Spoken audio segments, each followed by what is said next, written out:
Hey, Stats D, please like and subscribe. Please click on the deck heroes icon. Click and subscribe. It's 100% free. Blood in, blood out. And don't forget to click on notifications just so that you don't miss any amazing content. This guy here is an absolute genius. Listen, don't get distracted by the fact he hasn't got a suit on. I wish he had a suit on. And then it'd be easier for me to kind of market it and just put a video out when he's just got a t-shirt and a baseball cap on. Makes it much harder. But don't you got to look past that. Trust me on this. He's going to give us it's a first viewing of this video, but I've done another one of these videos before. One of the best videos that I've ever done. I've done thousands of videos as a gamer and now as a lifestyle kind of person. We all want to be millionaires in 2025 if we're not already. Let's I go. wanted to be a millionaire in 10 years. This is what I would start doing in 2025, step by step. Now, I'm going to give you 15 quick things, but I want you to stick around for number 8 and number 9 because these are super important and they'll totally revamp the way you think about money, your money. Now, the first thing I would do in 2025 is get very, very serious and get very, very focused. If I don't take my money serious and get laser focused on what I'm doing, it's not going to happen for me. So I have to stop avoiding my money problems and pull back the rug and take a look at what I'm doing and what I have and just be honest with myself when it comes to my personal finances. Because what I focus on is going to end up expanding in the way that I want it to expand. So I have to begin looking at my personal finances with honest eyes and tell myself the truth about it. Now, the second thing I got to do is I got to get organized. I have to be in control and get in control.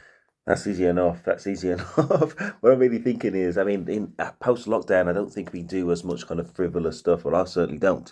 I'm not going to the cafe and buying a £5 cup of coffee or a £5 milkshake, knowing that to make that myself, it's going to be a fraction of cost. Can you imagine a hot chocolate? How good if you're going to make that hot chocolate at home? Can you imagine how premium those cocoa beans are going to have to be to cost for it to cost £5? £5, something like $7, $8. Madness, madness. And I'm not saying to not treat yourself, but let's be serious about money going forwards anyway. And I don't want to miss anything, so I'm going to go back just a little bit and go to number 2. Now, the second thing I got to do is I got to get organized. I have to be in control and get in control of my money by having systems and things in place. When I have systems in place, I have parameters and I have guides and I have things in place that are going to sort of keep me in line and keep my behaviors with money in line. Not to mention being organized and in control with money is going to lower my stress levels. Now, the third thing I got to do is I have to avoid. Okay, I think what it means by that parameters is just kind of you got to budget these things. If you budget things out, see, however it works. In the past, I've kind of thought about giving myself two bank accounts. I've got two bank accounts, and one would be to just kind of finance things like bills and stuff, and the other one to spend.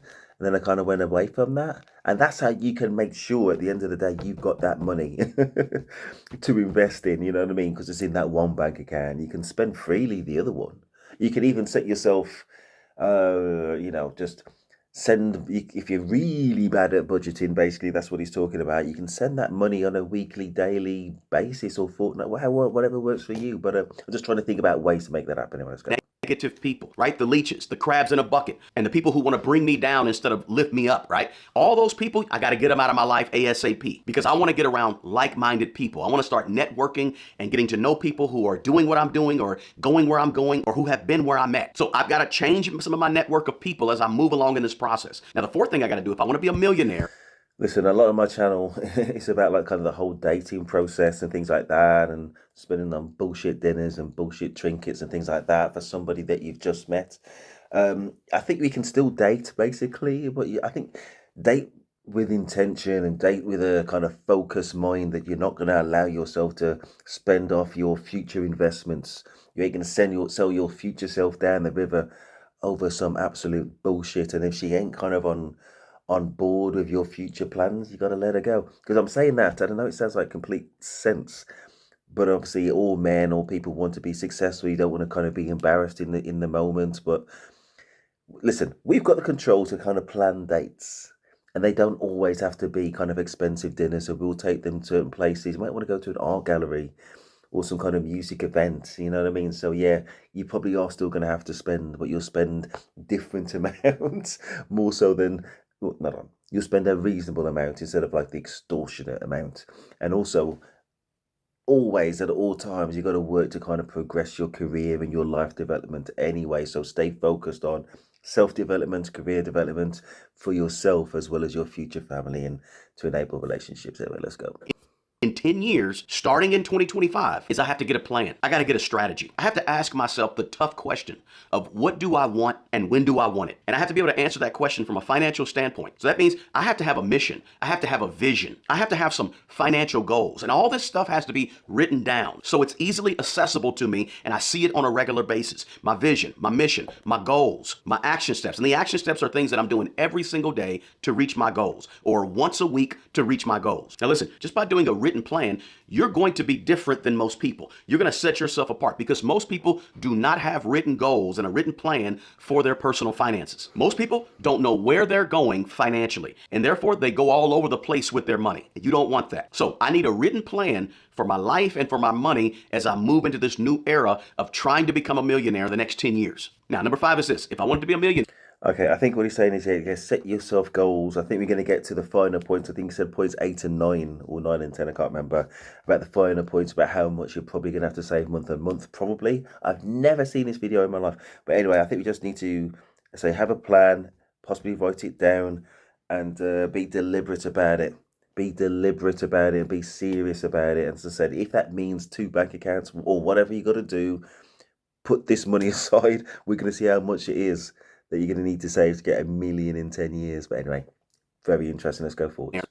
the next 10 years, starting in 2025, I have to immediately start getting higher paying skills. That means today, starting in 2025, I got to figure out how I'm going to get some higher paying skills, and I have to work towards that so that by 2027, 2028, 2029, the market knows me. The market respects me. The market pays me well for the skills that I bring to the market, right? There's no getting around that. You're going to want to have some more skills to add to your resume that you can do, higher paying skills. And I don't care what you're doing today, right now. If you plan for it in the next 2, 3, 4 years, you can have some higher paying skills. But listen, if I want to make more money in 2026, I got to spend 2025 getting higher paying skills. Now, the sixth thing is I have to get a new mindset around money and around finances. This means I got to be listening to new podcasts. I got to be listening to new YouTube channels. I got to be reading new books, taking in new information. I'm not saying you have to spend $10,000 and $15,000 at the conference or the weekend boot camp. You know, there's ways to get information that don't cost a whole lot of money, right? I want you to have that new information, but I want you to understand that the biggest part of the new information is not just getting the information, but it's how you're going to apply the information and start doing the things that you need to do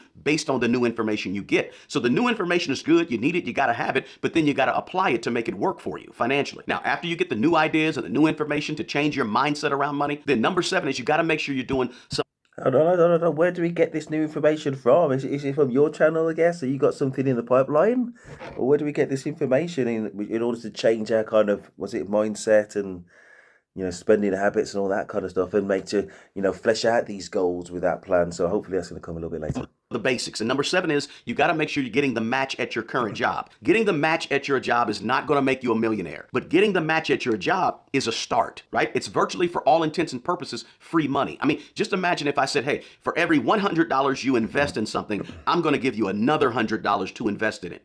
Would you do that? Of course you would, because everybody is okay with getting some free money to help them invest and grow. So you want to get the match at your job. It's a start. It's taking advantage of the low-hanging fruit. And even if it only adds $50,000 to your net worth equation over the next 10 years, it's better than nothing. So I got to get the match at my job first and foremost. Now, I asked you to stick around for number 8 and 9 because number 8 and 9 deal with treating your personal finances, your household money, like a business. Look, your 4 walls is your first business. So number 8 is I got to get a budget. This goes back to being organized. Whether I like to do a budget or I don't like to do a budget, I got to do a budget. It has to be a monthly, written, zero-based budget where I spend all the money on paper first before I get the money. This way, I can track my income and my expenses, or my cash flow, just like a business tracks its cash flow. Now, number 9 is I have to start doing a net worth statement. I got to get a net worth statement in my life. Why? So I can track my assets and my liabilities, or track my net worth. Now, let me explain number 8, number 9 like this: a budget and a net worth statement. I want to run my household finances, my 4 walls, just like a business runs its business in terms of the numbers. Now, what are the basic tools that a business uses to track its health? Well, like I said earlier, we know a business uses an income statement, or sometimes called a cash flow statement, to track the money coming into the business and the money going out of the business. So in my personal finances, I need a budget that's going to track the money coming into me and into my household and the money leaving me or going out of my household, my expenses. And of course, a business uses a balance sheet. What's a balance sheet? It's a way of tracking the business's assets and liabilities. And I'm going to use a net worth statement to track my assets and liabilities, to figure out what my net worth is. And also, every business wants profits. right? They want money left over every single month after income and expenses. They want that cushion of money.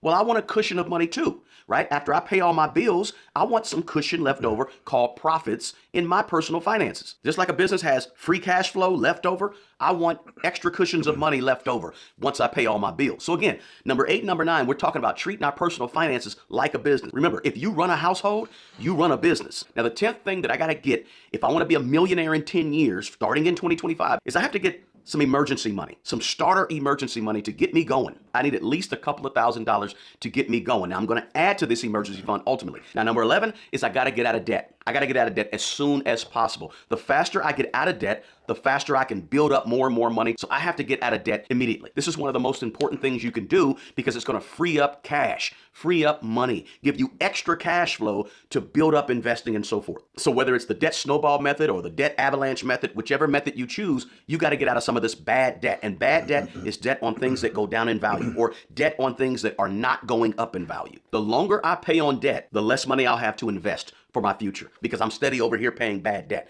Get rid of the bad debt ASAP because we want to invest a ton of money to help us reach this goal in 10 years. We can't do it if we got car payments and credit card payments and medical bills and student loan and all these things that are causing us to put money towards it as opposed to putting that money towards growing that money. Now, the 12th thing, after I do all that, I got to make sure I have a fully funded emergency fund. And I like to say 3 to 6 months of our needs. So you look at your monthly budget and you figure out what are the needs that I have every single month. If those needs add up to $2,000, then you need about 3 to 6 months of $2,000 set aside in case something goes wrong. Maybe in a high yield savings account or a money market account where it's gaining some interest, but you got to put that money to the side because we don't want to have to borrow from our 401k and we don't have to want to borrow from the money that we're investing in order to take care of an emergency. We want to have that money already there, set aside, ready to rock and roll. Now, the 13th thing I'd be doing or looking to do in 2025 is setting up a separate brokerage account. That means Fidelity, Schwab, Vanguard, wherever, because this is where you're going to do the bulk of your investing in paper assets, right? I'm going to keep getting the match at my job, but I'm going to be looking for other ways to invest that money and grow that money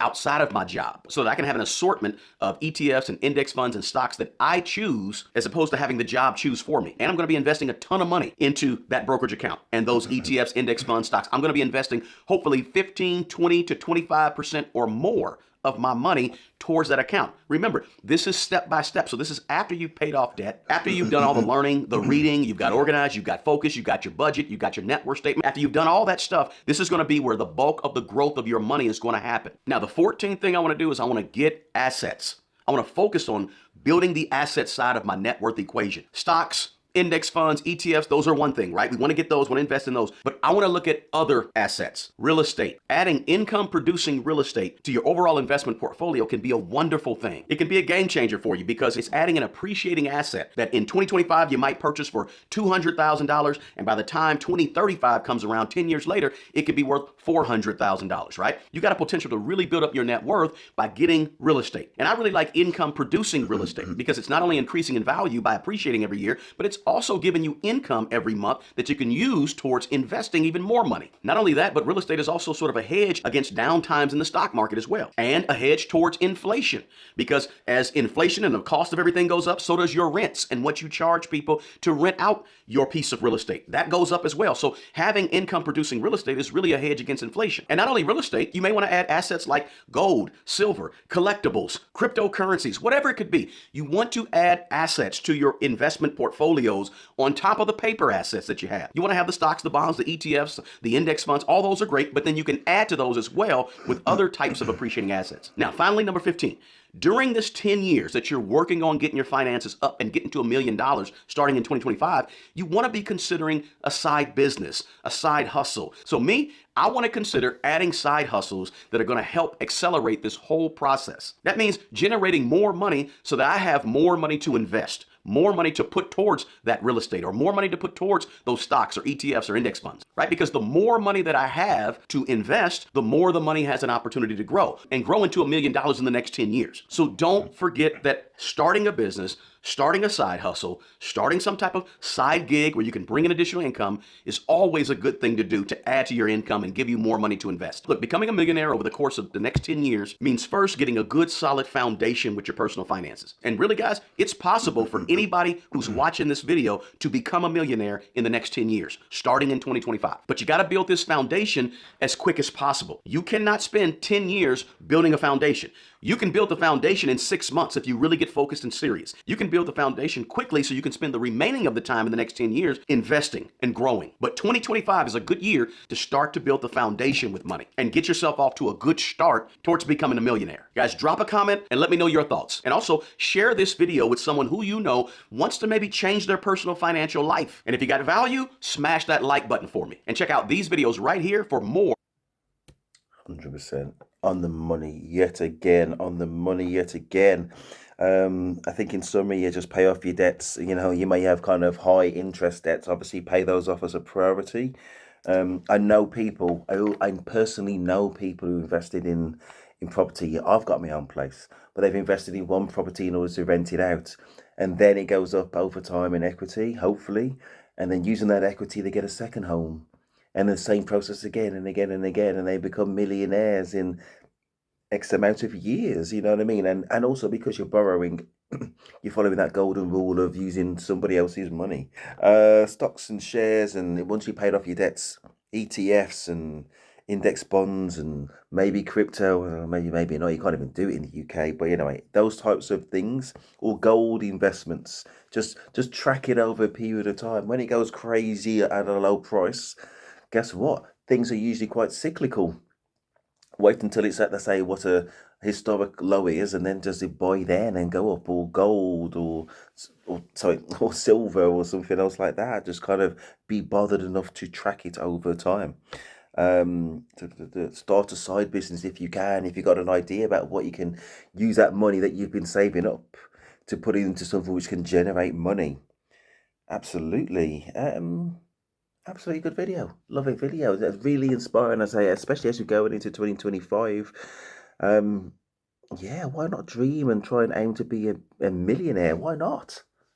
Why not? 10 years. You got 10 years to do it. If you're serious about it. So if you don't just kind of waste all that money, I'm talking to myself in a little way. If you don't just waste all that money and you kind of be deliberate about it, doesn't mean you got to live like a pauper. You just need to be less frivolous and yeah, okay. Watch this space, especially since I'm a YouTuber. Watch this space. Hopefully, in the future, I'll be posting something along those lines about little projects I'm going to do. I'm nearly at the point, basically, that's in the video now, so please like and subscribe. I'm nearly at the point where I can have members on my channel. I don't know about side business, that wasn't my first thought, but what I was trying to do, or what I was thinking was to events and meetups and things like that, where like-minded people can get together. As I say, I just want to help try and build people's confidence and just show how confident men kind of go about day to day, just simple as that. You know what I mean? Maybe on a holiday somewhere. So I've worked in travel. My partner's got a luxury travel business. Doesn't have to be luxury, but you know, just let people know day, time, place of where we're going to be, and I'll be with my friends and just welcome to join the unit. You know what I mean? And just interact. This is just thoughts which are probably not that far down the line, but one of those things. But yeah, anyway, I love this video. This guy, I swear, I wish he was in a suit, but he's just an everyday kind of man who must be probably super, super wealthy. Everything he said is super logical, and I'm definitely going to follow his advice. So up to you what you want to do, but for me, 100% bought in. Please like, subscribe. Dennis Stephen, I am out.